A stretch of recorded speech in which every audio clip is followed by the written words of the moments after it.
Hello दोस्तों, welcome to my channel. और हमारा जो टॉपिक चल रहा था वो चल रहा था कैपेसिटर और कैपेसिटेंस का, संधारित्र और संधारित्रों पर आवेश। तो इस पर ये टॉपिक चल रहा था, हमारा सेकंड चैप्टर चल रहा था और बिल्कुल लास्ट में हम लोग पहुंच गए थे। और इससे पहले मैंने आपको दिया था कैपेसिटरों को सीरीज में कैसे जोड़ते हैं, पैरेलल में कैसे जोड़ते हैं। और मैं आज आपको दूंगा एनर्जी डेंसिटी, ऊर्जा घनत्व।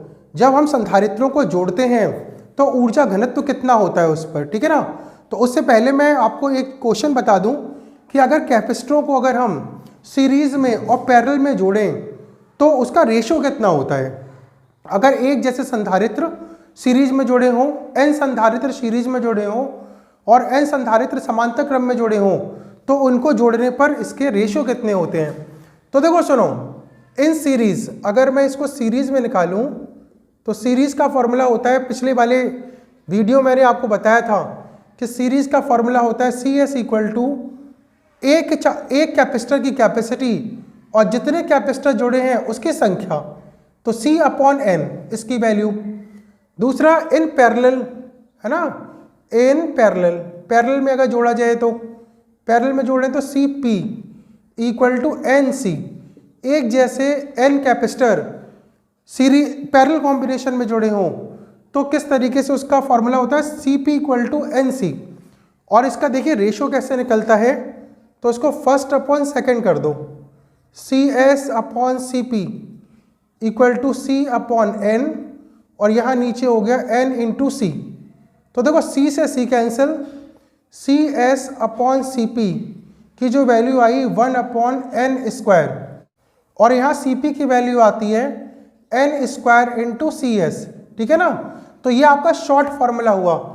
अगर आपको सीरीज में बहुत सारे संधारित्र N संधारित्र जुड़े हैं और उतने ही संधारित्र पैरेलल कॉम्बिनेशन में जुड़े हैं और उसका रेशियो अगर निकाला जाए तो रेशियो होगा 1 अपॉन N स्क्वायर और इसको अरेंज करेंगे तो CP equal to N square C, ये वैल्यू हमारी निकल के आएगी, ठीक है ना। अब करते हैं हम लोग इसका एनर्जी डेंसिटी, समांतर प्लेट संधारित्र में एनर्जी डेंसिटी कैसे निकलती है, चलिए देखते हैं। तो देखिए नेक्स्ट है आपका एनर्जी डेंसिटी, ऊर्जा घनत्व क्या होता है। जब आप कैपेसिटर को चार्ज करते हो तो उस पर धीरे धीरे आवेश इकट्ठा होता है और जैसे जैसे आवेश इकट्ठा होता है तो जो पहले वाले जो चार्ज होते हैं, पहले वाले जो आवेश होते हैं वो बाद वाले आवेश को रिपल करते हैं। यानी कि आपको अगर किसी कैपेसिटर को चार्ज करना है, बाहर से अगर किसी कैपेसिटर को चार्ज करना है तो आपको क्या करना चाहिए, आपको जो चार्ज आपने दिया है उस चार्ज के विरुद्ध, है ना, उस चार्ज के रिपल्शन के विरुद्ध एक्स्ट्रा भी वर्क करना पड़ेगा, आपको एक्स्ट्रा वर्क करना पड़ेगा। भाई आप पहले से आपने चार्ज किया एक प्लेट को, प्लस का Q चार्ज आ गया उस पर और फिर और भी चार्ज करना चाहते हो तो पहले वाले जो चार्ज होंगे प्लस के, वो और जो आ रहे हैं बाहर से चार्ज उनको आने नहीं देंगे, उनको रिपल करेंगे। तो रिपल करेंगे तो यानी कि आपको एक्स्ट्रा वर्क करना है। तो जो आपके द्वारा किया गया जो कार्य होगा वही स्थितिज ऊर्जा के रूप में संचित हो जाएगा। और ऊर्जा घनत्व क्या होता है, एनर्जी डेंसिटी क्या होती है, इस कैपेसिटर के एकांक आयतन में उपस्थित ऊर्जा की मात्रा को ऊर्जा घनत्व कहते हैं।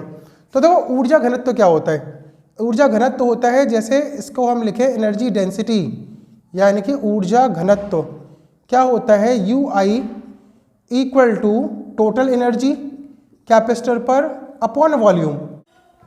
किसी संधारित्र के एकांक आयतन में उपस्थित ऊर्जा की मात्रा को ऊर्जा घनत्व कहते हैं।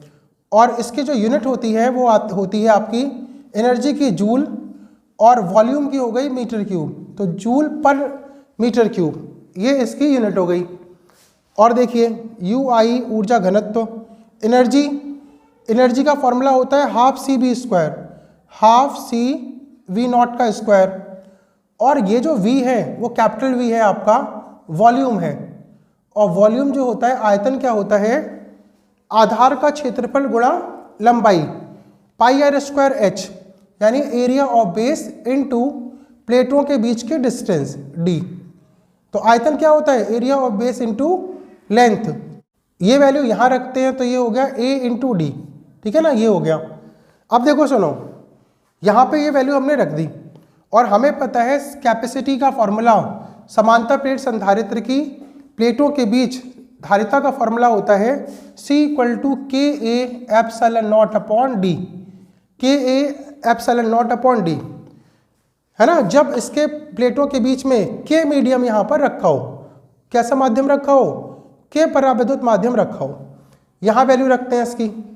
तो UI इक्वल टू होता है आपका UI equal to half KA epsilon naught by D into V square, ये C की वैल्यू पूरी रख दी मैंने, V square into V square ये विभव है, और A into D area into प्लेटों के बीच की दूरी, है ना, ये रख दिया। और यहाँ पे हमें पता है, देखो फॉर्मूला बनाने के लिए हमें रिलेशन पता है, E इक्वल टू होता है E equal to V upon D होता है, E equal to V upon D होता है। और देखो यहाँ से अगर मैं V की वैल्यू निकालूँ तो V इक्वल टू हो गया E इंटू डी, धातु छेद की तीव्रता इंटू डी प्लेटों के बीच की दूरी।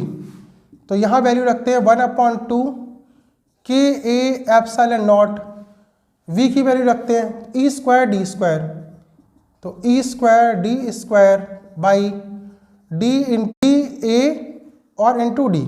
अब देखिए कुछ वैल्यूज में से कैंसिल आउट होंगी, तो यहाँ क्या कैंसिल आउट हो गया, A से A cancel, D into D square से पूरा डी स्क्वायर कैंसिल, तो UI equal to 1/2 K epsilon naught into E square, यानी कि ऊर्जा घनत्व का ये फॉर्मूला निकल के आया। समांतर प्लेट संधारित्रों के बीच ऊर्जा घनत्व का ये फॉर्मूला है, यानी कि समांतर प्लेट संधारित्रों की एकांक आयतन में उपस्थित ऊर्जा की मात्रा को ऊर्जा घनत्व कहते हैं, जिसका ये फॉर्मूला है। K की वैल्यू अगर 1 हो, यानी कि वायु संधारित्रों एयर के लिए अगर लिया जाए तो K की वैल्यू इसकी होती है 1, K की वैल्यू 1 फॉर एयर और वैक्यूम। तो UI इक्वल टू हुआ यहाँ पर, UI की वैल्यू निकल के आई 1/2 epsilon naught into E square. तो ऊर्जा घनत्व या एनर्जी डेंसिटी का ये फॉर्मूला हमारा आता है, ठीक है ना। तो ये है एनर्जी डेंसिटी, और अपने शॉर्ट में नोट बनाते चलिए जिससे कि आपके एग्जाम में आपकी हेल्प हो सके, ठीक है ना। तो नेक्स्ट वीडियो में मैं आपको समझाऊंगा वॉन डे ग्राफ जनरेटर के बारे में, कि कैसे वर्क करता है, क्या क्या है उसकी प्रोसेस, किस तरीके से हम वॉन डे ग्राफ जनरेटर की सहायता से वैद्युत विभव को या इलेक्ट्रिक पोटेंशियल को 10⁶ वोल्ट तक बढ़ाया जा सकता है, ठीक है ना। Thank you.